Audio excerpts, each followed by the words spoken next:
नमस्कार, आप सभी का स्वागत है अमृतम योग में। तो जो आज की हमारी क्लास होने वाली है दोस्तों, वो बहुत ही इंटरेस्टिंग क्लास रहेगी।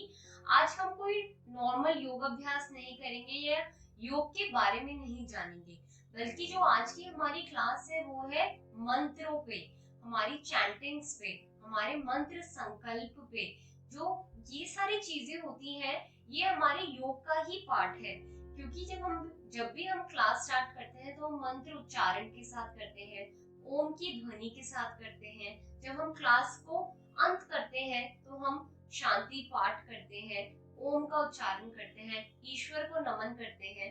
तो यही सारी चीजें जब हम नॉलेज के साथ करें, फुल अवेयरनेस के साथ करें कि इसका आखिर मतलब क्या होता है, या ये हम जो भी मंत्र कर रहे हैं उसके पीछे आखिर क्या अर्थ है, क्या हमारा मनोस्थिति है, हमारी इच्छा है।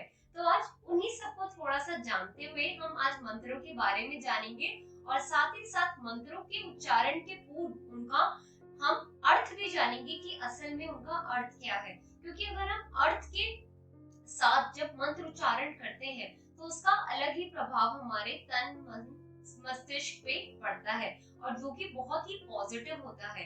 ये साइंटिफिकली रिसर्च किया गया है कि जो लोग मंत्र उच्चारण रेगुलर बेसिस पे करते हैं, जिसको हम साउंड हीलिंग भी कहते हैं, तो उससे आपकी जो मेंटल स्टेट है, आपकी जो मनो विकार होते हैं कोई भी, वो उसमें काफी चेंजेस आते हैं, वो काफी उसमें इम्प्रूवमेंट आती है। कोई भी आपके मस्तिष्क की मेधा की आपकी समस्या है, कुछ देर तक आप शांति में, शांति वाले एनवायरनमेंट में, जहाँ पे शोर शराबा ना हो, शांति हो, आपको अच्छा महसूस हो, वहां पे आप बैठ के आप कुछ देर आंखें बंद करके प्रभु से जुड़ के आप मंत्र उच्चारण कीजिए। जरूरी नहीं है कि ये मंत्र वही हो जो हम आज की चैंटिंग क्लास में या मंत्रों की क्लास में करें। आपको कोई भी ध्वनि, आपको कोई भी इवन म्यूजिक, कोई भी आपको रिदम, टोन, कोई भजन, आपको जो आपके मन में लगता हो, समाता हो, आपको एक उससे शांति की अनुभूति मिलती हो, आप उसको उच्चारण कीजिए दिन में 2 से 3 बारी। या जब आप एक समय में बैठे 5, 10, 15 मिनट के लिए आप अपने आप को वो मंत्रों में मंत्रों के उच्चारण में अपने आप को समाहित कर दीजिए, और आप देखेंगे कि आपकी जो मनो स्थिति है वो बहुत ही ज्यादा इम्प्रूव होने लगी है। आप ज्यादा खुश रहने लगे हैं, आप लोगों से एक अच्छे व्यवहार करते हैं, आप किसी से फालतू में लड़ाई नहीं करते या छोटी छोटी बातों पे दुखी नहीं होते। तो आज की क्लास हम इसी के साथ शुरू करते हैं।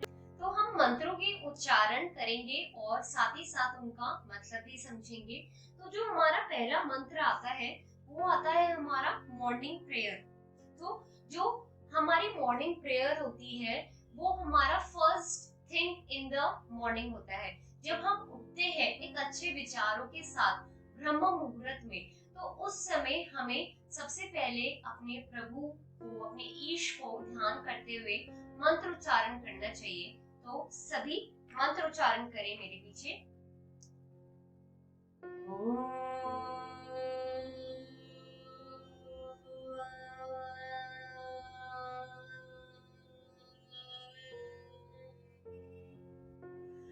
प्रातः स्मरामि हृदि संसुरदात्मतत्त्वम्, सचित् सुखं परमहं सगतिं तुरीयम्, यत् स्वप्नजागरसुषुप्तमवैति नित्यम्, तत् ब्रह्म निष्कलमहं न च भूतसङ्गः, तपोभिक्षीण पापानां शान्तानां वीतरागिणां,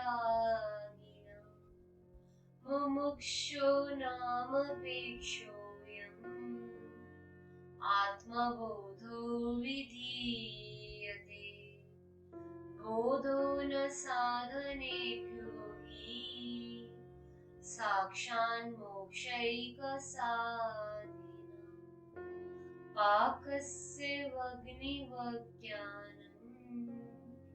विना मोक्षो न सिद्ध्यति।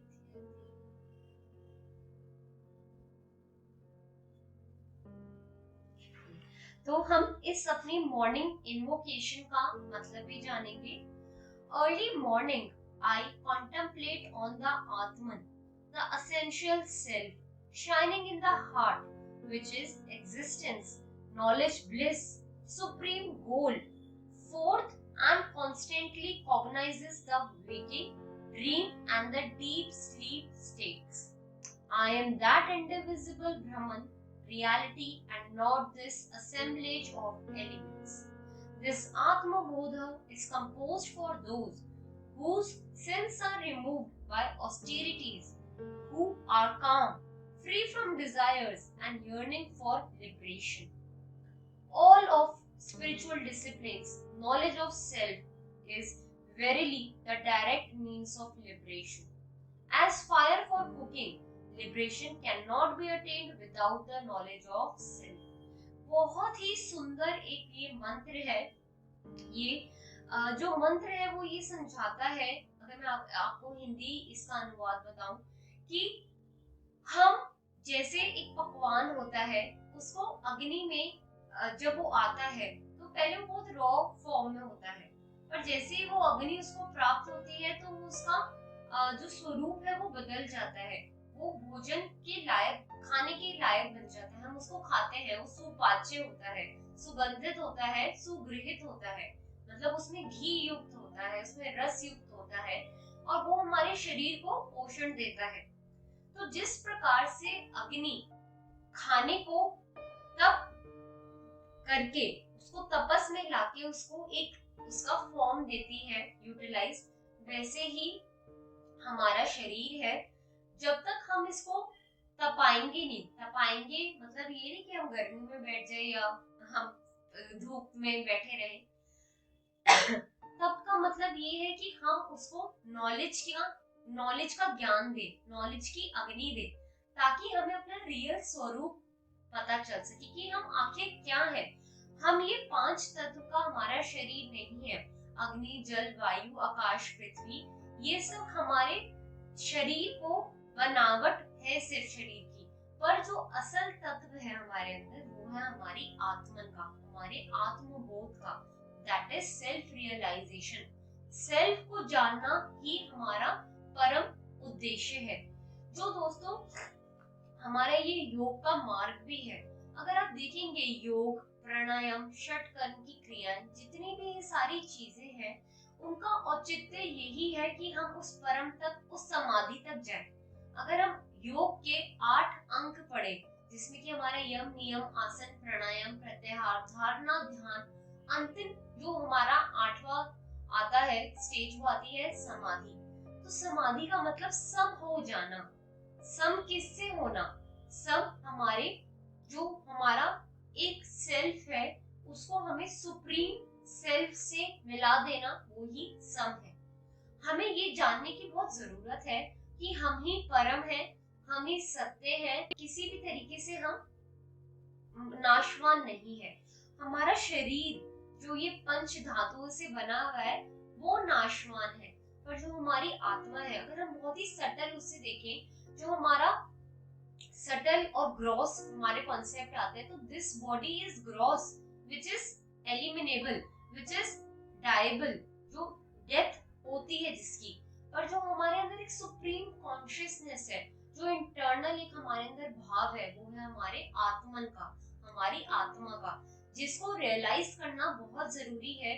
और योग एक बहुत ही उत्तम मार्ग है अपने इस आत्म को जानने के लिए, आत्मबोध को पहचानने के लिए। तो ये बहुत ही एक सुंदर इन्वोकेशन है, एक प्रेयर है, जिससे हम अपने आप को सुबह सुबह हम अपनी चेतना को जगाते हैं कि प्रभु, this body of ours is not us, the real us is our self, our real body is, our real self is our atma, our soul. So it is a very beautiful concept, which is a very spiritual concept. इसको लोग बहुत गलत ले लेते हैं कि आप साधु संत बन जाते हैं, आप ऐसी बातें करते हैं तो आप बाबा हैं, पाखंडी हैं और आप ढोंगी हैं। तो ये सारी चीजें नहीं है। अगर हम एक बहुत ही सटल वे में हम मंत्रों की मीनिंग को जाने, उनको समझे कि हमारे जो ऋषि मुनि है उन्होंने इन मंत्रों को लिखा है, उन्होंने इन मंत्रों को संकलित करा है एक जगह। और ये जो वाणी है वो ऋषि मुनियों की भी नहीं है, उनको ये वाणी सुनाई दी। उनको जब वो डीप मेडिटेशन की स्थिति में थे, जब वो समाधि में थे, तो उनको वो ऐसी स्टेट में थे कि जहाँ पे वो प्रभु के बहुत निकट थे, बहुत क्लोज थे। तो वो जो सारी वॉइसेस थी वो उनको मंत्र के द्वारा प्रभु की वाणी में उनको सुनाई दी, और उन्होंने वो ही आगे हमें एक तरीके से लिख के उनको एक जगह इकट्ठा करके हमारे जनरेशंस को, हमारी पीढ़ियों को पास ऑन करी। तो ये बहुत ही पावरफुल, तभी मंत्रों की बहुत शक्ति होती है और इनमें बहुत पावर होती है, एक संकल्प होता है इनमें कि अगर हम इनको पूरी दृढ़ता से, पूरी निश्चयता के साथ, विदाउट किसी डाउट के या विदाउट किसी सेकंड थॉट के हम इनको अगर इन्वोकेट करें, इनको हम डेली उसमें अपने लाइन उच्चारण करें इनका, तो हमारी वाणी के साथ साथ हमारे मन मस्तिष्क के जितने भी विकार हैं वो धीरे धीरे धीरे बहुत ही सूक्ष्म तरीके से धीरे धीरे हटने लगते हैं। साथ ही साथ हमारे मन को भी प्रसन्नता मिलती है। हम दिन में इतने कार्य करते हैं, हमें इतने थॉट्स आते हैं, कम से कम हमें दिन में 60 to 70,000 थॉट्स आते हैं। And this is not something कि मैंने कहा है या मैंने खुद बनाए हैं। It is scientifically all factual things which I am saying कि 60,000 पर डे हमें थॉट्स आते हैं। पर हम कितने ही थॉट्स हैं जो हम प्रभु में लगाते हैं, कितने ही थॉट्स हैं कि हम भगवान को याद करते हैं। और अगर भगवान को याद भी करते हैं तो सिर्फ अपने छोटे मोटे कार्यों के लिए कि प्रभु ये कार्य करवा देना, प्रभु मेरे बच्चे का एडमिशन करवा देना, मेरी जॉब लगवा देना, मुझे ज्यादा पैसे मिले, मेरे शरीर के रोग हट जाए। हम अपने स्वार्थ के लिए प्रभु को याद करते हैं। पर क्या ऐसा है कि प्रभु को सिर्फ प्रभु के लिए याद कर रहे हो? हम उनको थैंकफुल नेचर से याद कर रहे हो कि हमें जो दिया है भगवान, आपने बहुत बहुत कुछ दिया है, बहुत अच्छा दिया है, हम आपके शुक्रगुजार हैं, हम आपको नमन करते हैं, आपको प्रणाम करते हैं प्रभु, आपका धन्यवाद करते हैं कि इतना सब कुछ मिला है, हमारा शरीर स्वस्थ है, हमें किसी तरीके का शारीरिक कोई दोष नहीं है, कोई विकार नहीं है।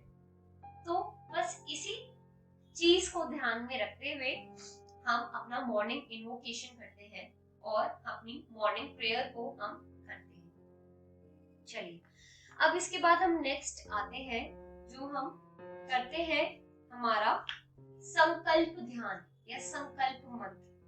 तो जो संकल्प मंत्र होता है हमारा, वो होता है जो हमारी शक्ति से आता है। अगर हम किसी भी चीज पे संकल्प लगा ले, हम सोचें कि हम जिसे हम कहते हैं कि एक संकल्प शक्ति, दोस्तों संकल्प में बहुत शक्ति होती है। अगर हम किसी भी चीज को ठान ले, किसी भी एक चीज पे, किसी भी एक आइडिया पे अपना ध्यान सारा फोकस कर दे, तो कहते हैं ना पूरी कायनात भी उसको आपसे मिलाने के प्रयास करती है। और ये असल में सिर्फ एक फिल्मी डायलॉग या कहानी या गीत का एक पार्ट नहीं है, ये वाकई ही दोस्तों एक असल चीज है। ये भगवत गीता में भी आता है कि प्रभु कहते हैं कि जब वो अर्जुन को संवाद हो रहा होता है अर्जुन से कि हे पार्थ, अगर मनुष्य कोई भी एक चीज पे अपना ध्यान लगा ले, संकल्प निष्ठा से उसको करे, तो खुद स्वयं नारायण भी मैं उसको रोक नहीं सकता, उसको मैं भी, नारायण भी उसको पूर्ण कर देगा। पर असल में दिक्कत यही है कि हमारे अंदर किसी भी एक कार्य को लेकर, किसी भी एक थॉट को लेके, एक आइडिया को लेके संकल्प नहीं रहता, तो उस संकल्प पे हमारी शक्ति नहीं रहती। तो हमें जरूरत है कि हम अपने संकल्प द्वारा हम उसको अपने जीवन में उतारें, उसको हम अपने आदर्शों में उतारें, हम उसको अपने जीवन में और उस संकल्प को और अपने जीवन को एक बना लें। हमारा संकल्प और हमारा जीवन दो अलग राह पे नहीं चल के एक ही राह पे चले।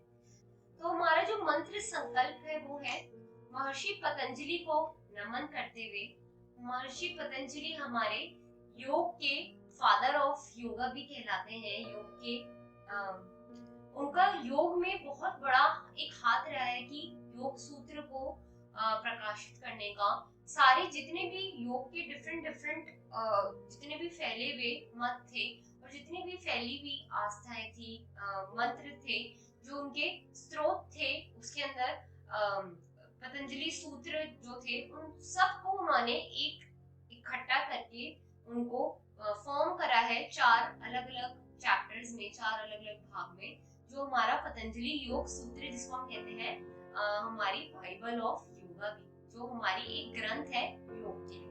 तो पतंजलि महर्षि पतंजलि को नमन करते हुए योगेन चित्तस्य पदेन वाचम मलं शरीरस्य च वेदेकेन योगापकरोतं प्रवरं मुनीनां पातंजलि प्रांजलिरातस्मि। तो इसका मतलब है योग के द्वारा चित्त की, शब्द के द्वारा वाणी की और वेद का शास्त्र के द्वारा शरीरगत दोषों को दूर करने वाले मुनियों में सबसे श्रेष्ठ महर्षि पतंजलि को मैं हाथ जोड़कर प्रणाम करता हूँ। तो ये जो मंत्र है, मंत्र संकल्प है, ये हम योग के हमारे गुरु, योग के हमारे फादर ऑफ योग को हम नमन करते हुए, उनको संकल्प करते हुए कि हम योग करेंगे, उससे हमारे शरीर स्वस्थ होगा, हम अपने मंत्र से, हमारे उच्चारण से, हम अपनी वाणी को हम सशक्त बनाएंगे। हम जो जितने भी हमारे शास्त्र हैं, वैदिक, सुषेण के, शरीर के जो भी हमारे वो हैं रोग है, उन सबको दूर करेंगे। जो मुनियों में सब सर्वश्रेष्ठ है, जो महर्षि है, उनको हम नमन करते हुए, उनको प्रणाम करते हुए, उनको आदर सत्कार के साथ हम हाथ जोड़कर हम उनको याद करते हैं अपने योग अभ्यास करने के लिए। तो ये था हमारा मंत्र संकल्प। उसके उपरांत हमारा आता है हमारा प्रार्थना मंत्र, जो कि है हमारा प्रार्थना मंत्र। चलिए करते हैं। ओम अस्तु मा सद्गमय तमसो मा ज्योतिर्गमय मृत्युर्मामृतं गमय। प्रार्थना मंत्र में आता है हमारा कि हे प्रभु, असत्य से सत्य की ओर, अंधकार से प्रकाश की ओर और मृत्यु से अमृतम की ओर मेरी गति हो। तो हम इसमें 3 चीजों पे फोकस करते हैं कि जो भी अस्तु मा सद्गमय, तो अस्तु मा सद्गमय मीन्स कि हम असत्य से सत्य की ओर जाए। तमसो मा ज्योतिर्गमय, हम तमस से, अंधकार से हम प्रकाश की ओर, कर्मठता की ओर कर्म करते हुए जाए। मृत्युर्मा अमृतम गमय, हम मृत्यु से, एक मृत से अमृतस्य की ओर जाए। हम एक शरीर से आत्मा की तरफ बढ़े, हम ग्रॉस से सटल की तरफ बढ़े। तो यही हमारा प्रार्थना मंत्र है। करेंगे।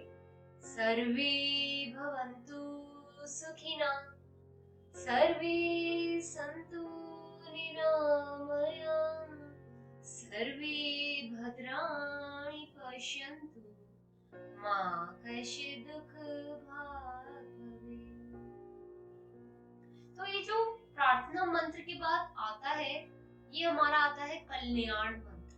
कल्याण मंत्र यानी कि सबका कल्याण हो, प्राणियों में एकता हो, सबका उद्धार हो। तो इसी के साथ हम कल्याण मंत्र हम पढ़ते हैं, जिसका अर्थ है, हे ईश, सब सुखी हो, कोई ना हो दुखारी, सब हो निरोग भगवन, धन धान्य के भंडारी, सब भद्र भाव देखें, सन्मार्ग के पथिक हो, दुखिया न कोई होवे, सृष्टि में प्राणधारी। हे नाथ, सब सुखी हो, कोई न हो दुखारी। इसमें और आता है कि हम विनती करते हैं कि हे परमात्मा, विश्व के सभी प्राणी सुखी व स्वस्थ रहे, सर्वत्र मंगलमय हो, किसी भी जीव को कोई दुख या हानि ना हो। तो ये हमारा क्या है, कल्याण मंत्र है, जो हम संकल्प के बाद, हमारे ऋषि मुनियों को आदर प्रणाम सत्कार के बाद, हम प्रार्थना के बाद, हम असत्य से सत्य की ओर बढ़ने तक, अंधकार से प्रकाश की ओर जाने तक, मृत से अमृत से की जर्नी करने के बाद हम सबके कल्याण का हम करते हैं मंत्रोच्चारण, जो कि है सर्वे भवन्तु सुखिनः। बहुत ही अच्छा, बहुत ही प्यारा एक मंत्र। उसके बाद आता है, हमने योग के लिए कर लिया मंत्र, प्रार्थना करी हमने ईश प्रभु ईश से, हमने कल्याणकारी मंत्र करे। उसके बाद आता है हमारा अच्छा बहुत ही सूक्ष्म मंत्र, जो कि हमारा प्राणायाम मंत्र। जो प्राणायाम मंत्र है वो हम प्राणायाम के अभ्यास के पूर्व ये मंत्र उच्चारण कर सकते हैं। तो सभी मेरे पीछे दोहराइए। ओम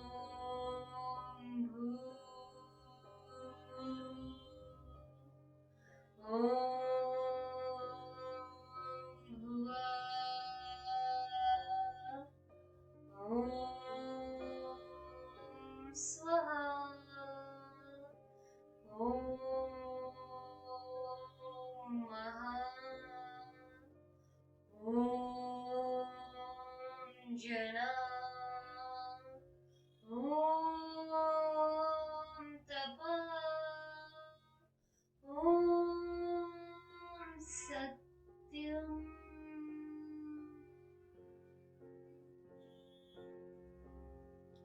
तो ये जो प्राणायाम मंत्र है वो हम प्राणायाम के अभ्यास के पूर्व कर सकते हैं, एंड उसको प्राणायाम के अभ्यास के अंत में भी कर सकते हैं। तो इसका मीनिंग है, प्राणायाम हमारे शरीर को रोगों से तथा हमारे मन को काम, क्रोध आदि दोषों से मुक्त करने वाला एक अनुपम साधन है।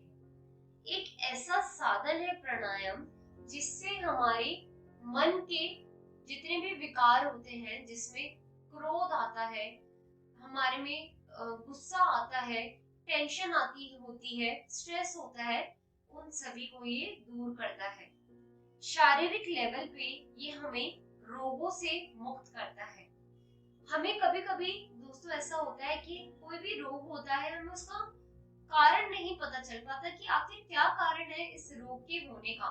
कितनी भी दवाइयां ले लो, कितने भी ऑपरेशन करवा लो, डॉक्टरों से कंसल्ट कर लो, फिर भी ऐसे कई रोग होते हैं जो हमारे मनोस्थिति के द्वारा उत्पन्न होते हैं। असल में वो रोग हमारे शरीर में या हमारे किसी अंग में नहीं होते, किसी ऑर्गन में नहीं होते, वो हमारे सिर्फ मन की व्यथा में ही छुपे होते हैं। तो और ये व्यथा ऐसी होती है कि हम किसी और को तो क्या बताएं, हमें कभी कभी खुद ही को ये नहीं पता चल पाता कि आखिर क्या दिक्कत है, आखिर क्या समस्या है। खाने को खाना है, पहनने को कपड़े हैं, सर के ऊपर छत है, हर चीज की सुविधा है, हर सब कोई हमारे साथ है, फिर भी क्या ऐसी चीज है, वो क्या कमी है जो हमें दुखी कर रही है, जो हमें रोग दे रही है। हमारा शरीर स्वस्थ है, हमारा मस्तिष्क अच्छा है, मेधावी है, सिर्फ और सिर्फ हमारे मन में वो गांठ होती है जो हम कभी भी खोल नहीं पाते या सुलझा नहीं पाते, और उसी से हमारी मनोवृत्तियां, हमारे साइकोसोमैटिक जिसे हम कहते हैं, वो रोग उत्पन्न होते हैं, जिसका क्योर बहुत ही मुश्किल है। उसका क्योर करना कोई आसान नहीं है, या उसकी ऐसी सोल्यूशन नहीं है कि आपने दवाई ली और उसका क्योर हो गया। ऐसी बहुत स्थितियां होती है कि इंसान अपने शरीर को कंप्लीटली, अपने आप को कंप्लीटली भुला के किसी और का शरीर धारण कर लेता है। किसी और का शरीर धारण करना मतलब पोजेशन या कोई जिसे हम एब्नॉर्मल एक्टिविटीज या पैरानॉर्मल एक्टिविटीज कहते हैं, वह नहीं। हम खुद ही के शरीर में, खुद ही की स्थिति में हमारा मनोविज्ञान पूरा चेंज हो जाता है। हम कोई एक टाइम हम कोई और इंसान होते हैं, दूसरी टाइम हम कोई और इंसान बन जाते हैं। तो वो जो स्थिति होती है वो शारीरिक कोई रोग नहीं है, मानसिक रोग नहीं है, पर बहुत डीप कहीं हमारे मन में कोई ऐसी बचपन में घटना हुई हो या कोई ऐसा हमें बहुत बड़ा शॉक एक लाइफ में मिला हो जिसकी वजह से वो उस टाइम पे तो किसी रोग के फॉर्म में ना निकला हो, पर बहुत एक हमारी सबकॉन्शियस माइंड में वो चीज बैठ गई हो, तो उस चीजों के लिए ये मंत्र बहुत इम्पोर्टेंट होते हैं। ये मंत्र चैंटिंग्स, मंत्र उच्चारण हमें कनेक्ट करते हैं हमारे वो स्टेज से, वो पार्ट से जो हमें खुद नहीं पता होता कि हमारे अंदर एग्जिस्ट कर रहा है। तो आप देखते होंगे कि कई बार ऐसा होता है लोगों के साथ कि वो ध्यान में बैठे हुए मेडिटेशन में, और जब वो डीप चले जाते हैं अपनी मेडिटेशन में तो दे स्टार्ट क्राइंग, उनकी आंखों से आंसू आने लगते हैं, वो रोना स्टार्ट कर देते हैं, और जब वो रोते हैं तो उसके बाद उनको रियलाइज होता है कि कुछ ना कुछ ऐसे हमें नहीं पता था कि हमारे मन में ऐसी कोई चीज छुपी हुई है, कोई बात है जो हमने एक डीप मेडिटेटिव स्टेट में या मंत्र चैंटिंग में, उच्चारण में हमने वो रिलीज कर दिया। वो जो टेंशन, एक बैगेज हमारे मन में था वो रिलीज हो गया। तभी मंत्रों का इतना महत्व हमारे योग के माध्यम से है। योग सिर्फ दोस्तों शारीरिक व्यायाम करना, सूक्ष्म व्यायाम करना, कोई भी दैनिक अभ्यास करना, योग आसन करना, ऊपर नीचे होना नहीं है। योग एक बहुत ही सूक्ष्म ऐसा स्तर है, एक ऐसी स्थिति है जो आपको अपने डीपर लेवल से जोड़ती है। योग का अपने आप में हमें बिगिनर्स क्लास में पढ़ा था। योग का मतलब होता है जोड़ना, योग का मतलब होता है युक्त होना। किससे युक्त? उस परम से युक्त जो हम सब जीवों में समान है, जो हम सब जीवों में एक माध्यम है हमें जोड़ने का, हमें एकता में लाने का। तो इसलिए मंत्र उच्चारण, मंत्र संकल्प बहुत ही आवश्यक है। कभी कभी जब आपका मन बहुत भारी हो रहा हो तो आप सिर्फ थोड़ी देर, कुछ समय ध्यानात्मक स्थिति में बैठ के ही मंत्र उच्चारण कीजिए, तो आप देखेंगे कितना आपका शरीर हल्का और आपका मन मस्तिष्क खुश रहेगा। तो इसी के साथ हम अपना अंतिम करते हैं मंत्र उच्चारण, जो कि हमारा शांति पाठ। तो ये जो शांति पाठ है हम कक्षा के अंत में करते हैं, और ये बहुत ही अगेन बहुत ही सूक्ष्म हमारा मंत्र उच्चारण है जो हमें अपने मन की शांति के साथ साथ हमारे इन्वायरमेंट में जो भी चीजें हैं उसकी शांति की अनुभूति कराता है। चलिए करते हैं शांति पाठ।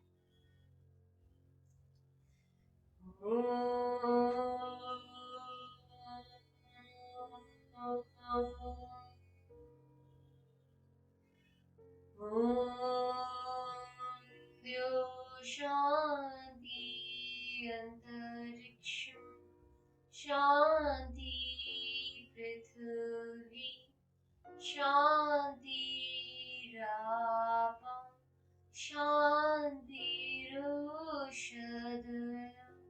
शांति वनस्पतय, शांति विश्वे देवा, शांति ब्रह्म शांति, सर्वं शांति, शांतिरेव शांति, सामा शांतिरेधि।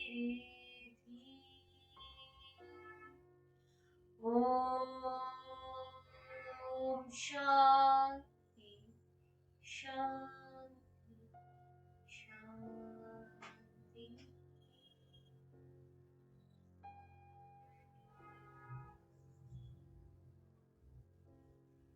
चलिए शांति पाठ का अर्थ समझते हैं। तीनों लोकों में, जल में, पृथ्वी में और आकाश में, अंतरिक्ष में, अग्नि में, पवन में, औषधि में, वनस्पति में, वनस्पति वनों में, उपवनों में, संपूर्ण विश्व में, जड़ चेतन में शांति करें। जीवन मात्र के तन मन में, जगत में, कण कण में शांति कीजिए। ओम शांति शांति शांति। बहुत ही सुंदर मंत्र जो सिर्फ ना केवल हमें हमारे तीनों लोकों में, हमारे पंच तत्वों में, हमारे सप्त धातुओं में, हमारे वनों में, उपवनों में, हमारे अंतरिक्ष में, हमारे जड़ चेतन में, हमारे मन शरीर में, हर जगह शांति कीजिए प्रभु, शांति ही हो। इस जगत के कण कण में, छोटे से छोटे पार्ट में, छोटे से छोटे पार्टिकल में, बड़े से बड़े पेड़ में, औषधियों में, वन में, उपवनों में, हर एक चीज में, हमारे कण कण में प्रभु आप शांति शांति व शांति कीजिए।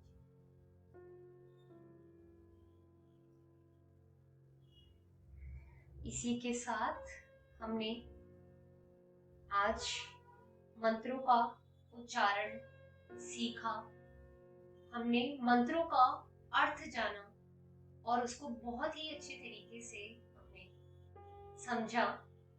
मुझे आशा है कि आप इसका एक डीप मीनिंग है, एक महत्व है इसका, आप अपने जीवन में जरूर लेकर आए।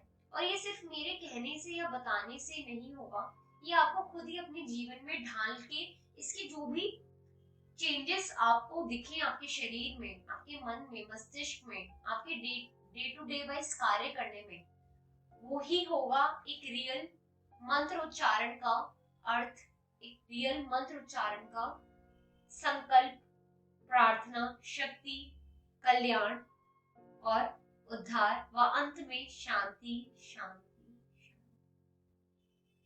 तो इसी विचार के साथ, इसी कुशलता सुमंगल